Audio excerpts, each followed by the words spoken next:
오늘 말씀의 제목은 성령의 전입니다. 성령의 전이라 함은 성도의 몸은 성령님이 거주하시고 또 성도의 몸은 역사하시는 하나님의 임재의 처소가 된다는 말입니다. 하나님의 자녀이자 백성인 그리스도인이라면 우리의 몸은 마땅히 성령님이 내주하시고 통치하심으로 그리스도가 충만한 모습으로 또한 하나님과 연합된 모습으로 나아가야 함이 마땅합니다.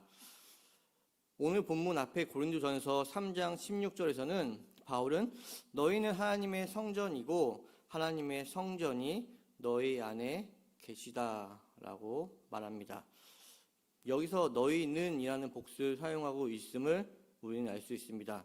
즉 성도로 이루어진 교회 또한 성령님이 함께 하신다는 말씀을 하고 있는 것입니다.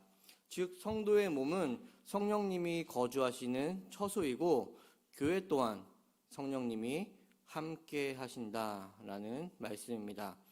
구원받은 세움누리교회 성도님들의 삶은 성령님과 함께하고 계시나요? 즉 성령님과 한 몸이 되고 계시나요? 성령님과 한 몸이라고 여기며 나아가는 자들에게 오스왈드 챔버스 목사님은 오늘의 묵상을 나는 하나님 앞에서 주님의 다스림에 내 몸을 굴복시켜야 할 책임이 있습니다 라고 시작합니다. 여기서 질문 하나 드리고 싶습니다. 우리는 하나님 앞에서 주님의 다스림에 내 몸을 굴복시켜야 한다고 챔버스 목사님은 말씀하고 계십니다. 그런데 왜 굴복시켜야 하나요? 답변 이전에 우리는 내 몸을 하나님께 굴복시킨다라는 말을 좀 생각해 봐야 할 것 같습니다. 즉 내 몸을 하나님 앞에서 굴복시켜야 한다는 말은 우리의 몸은 하나님과 다른 위치에 있다는 것을 전제하고 하는 말입니다. 다시 말씀드리면 구원받기 전 저와 여러분들은 하나님과 대적관계였고 원수된 입장에 서 있던 자들입니다. 이에 바울은 우리가 원수되었을 때 그의 아들 예수님의 죽으심으로 말미암아 하나님과 화목하게 되었다라고 말씀하고 있습니다. 또한 육신의 생각은 하나님과 원수가 되나니 라고 바울 사도는 말씀하고 있습니다. 즉 우리는 죄인입니다. 또한 육신의 생각, 우리의 몸은 하나님과 원수된 자들이었습니다. 이런 우리를 그리스도 예수께서 십자가에 달려 죽으심으로 하나님과 화목하게 해 주셨습니다. 우리를 의인이라 칭하여 주시며 구원해 주셨습니다. 그렇기에 우리가 하나님과 화목하게 됨은 나의 어떤 것 때문이 아니라 오직 예수 그리스도의 공로 때문이라고 고백해야만 합니다. 여러분들은 구원받은 하나님의 자녀이자 백성입니다. 그렇기에 하나님의 영원 세계 안에서 우리는 이미 구원받은 자녀로서 하나님의 영광을 누리는 자들입니다. 제가 지금 말씀드리는 것 중에 중요한 단어는 이미 구원받은 자녀라는 것입니다.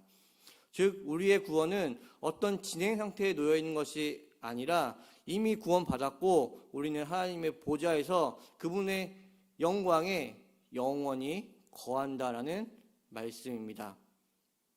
그러나 여기서 여러분들이 하나 더 묵상해 봐야 할 것이 있습니다. 그것은 우리의 몸은 여전히 세상에 존재하고 있다는 것입니다. 우리의 육신은 세상에 존재할 뿐 아니라 옛 습관을 미쳐버리지 못한 죄된 본성을 지니고 있습니다. 그렇기에 여러분은 이미 구원받은 하나님의 영광을 영원히 누리는 위치에 있다 하더라도 육신은 세상에서 악과 싸우고 있으며 또한 자신의 죄된 본성을 이기며 살아가는 모습으로 존재하고 있습니다. 그렇기에 고린도전서 9장 27절에서 바울은 내가 몸을 쳐 복종하게 함은 이라고 말하고 있으며, 챔버스 목사님은 오늘의 묵상집에서 모든 그리스도인은 자기의 몸을 복종시켜 철저하게 하나님의 다스림 속에 두어야 한다라고 말하고 있습니다. 즉 바울 사도와 챔버스 목사님의 말씀처럼 우리는 자신의 몸을 복종시켜 하나님의 다스림 속에 두어야 합니다. 또 다른 이유로 왜 내 몸을 하나님 앞에 굴복시켜야 하나요에 대한 또 다른 이유로 직관적으로 말씀드리면, 그것은 하나님의 뜻은 결코 변함이 없기 때문일 것입니다. 하나님은 불변하신 분이십니다. 그분의 뜻 또한 절대로 변하지 않으십니다. 그런 불변하신 하나님은 여러분들을 향한 분명한 목적이 있습니다. 여러분들을 향한 분명한 뜻을 가지고 계시다는 말씀입니다. 여러분들을 향한 하나님의 뜻은 여러분들의 삶을 통해 확인되고 선명해질 것입니다. 즉 이 말은 하나님의 나라가 여러분에게 임했다는 얘기하고 똑같은 말이며, 또한 하나님의 통치가 여러분들의 삶 가운데 나타난다는 말씀입니다. 이 말을 다른 표현으로 여러분들은 자신의 몸을 쳐 순종의 길로 나아감으로 하나님의 뜻을 이루는 귀한 그리스도인의 삶을 누리게 되신다는 말입니다. 또한 그리스도가 충만한 삶 가운데 여러분들을 통해 그리스도가 퍼져 나가게 된다라는 말이기도 합니다. 그렇기에 우리는 주님의 다스림에 내 몸을 굴복시켜야 할 책임이 있습니다. 하나님의 구원받은 자녀, 백성으로 순종을 통해 하나님의 뜻을 이 땅에서 이루어 나가야 하는 책임이 있다는 말씀입니다. 또한 이는 다른 의미도 내포하고 있습니다. 여러분들의 순종을 통해 하나님의 뜻을 이룬다는 것은 하나님 통치를 받는다는 것이며, 천국 백성으로 그분의 통치 안에서 은혜를 누리는 삶을 살게 된다는 말입니다. 즉 이것은 하늘나라의 백성이 죽어서 갈 천국을 이 땅에서 누리게 된다는 말씀입니다. 제가 좀 전에 여러분들의 삶을 통해 하나님의 뜻이 이 땅에서 이루어진다라고 말씀드렸습니다. 그것은 그의 백성이 천국의 삶을 이 땅에서 누리는 길이라고 말씀드렸고, 그것은 하나님의 구원 역사 가운데, 그 위대한 역사 가운데 한 부분을 맡은 자로 여러분들 각자의 위치에서 세워주셨다는 의미이기도 합니다. 즉 모세에게 출애굽과 광야에서 이스라엘 지도의 역할을, 바울에게 이방인의 사도로 복음을 전하는 사도로 맡겨주신 것과 같이 여러분들 각자에게도 맡겨진 역할과 사명이 있다는 것이며, 그 역할을 담당하게 하신다는 말씀입니다. 어떻게요? 여러분들이 자신의 몸을 하나님께 복종시켜 나갈 때 그 맡겨진 사명을 온전히 감당하며 나가게 된다는 말씀입니다.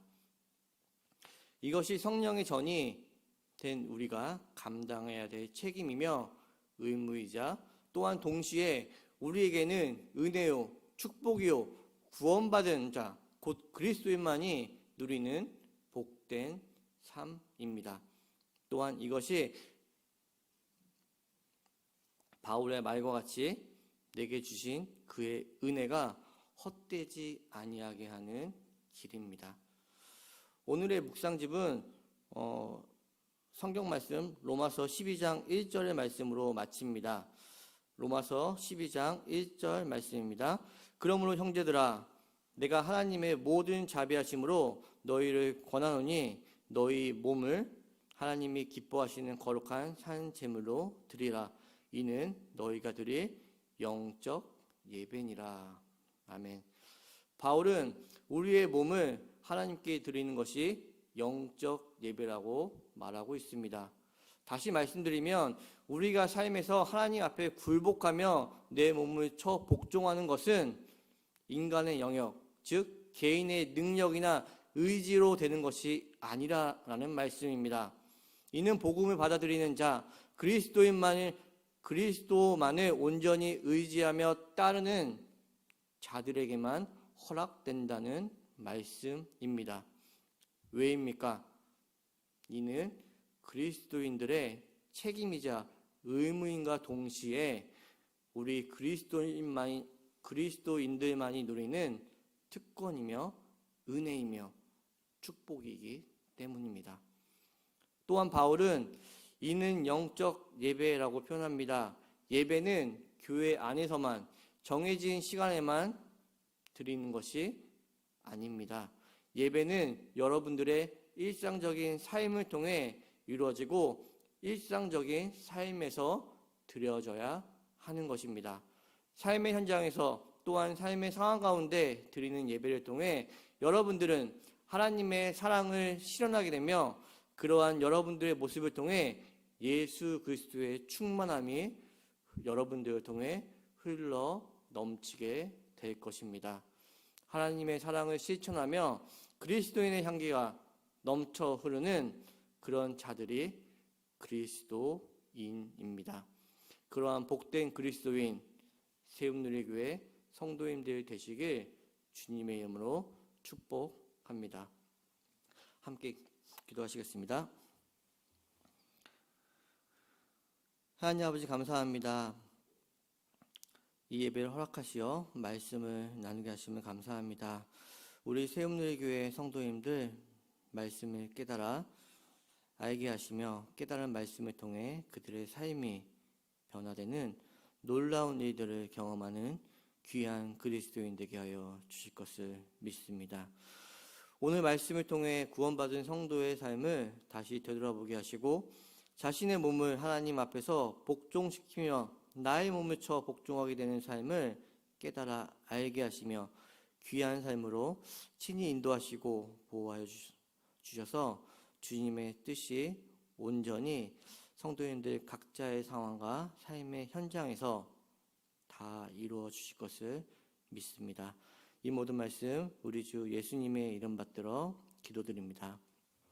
아멘.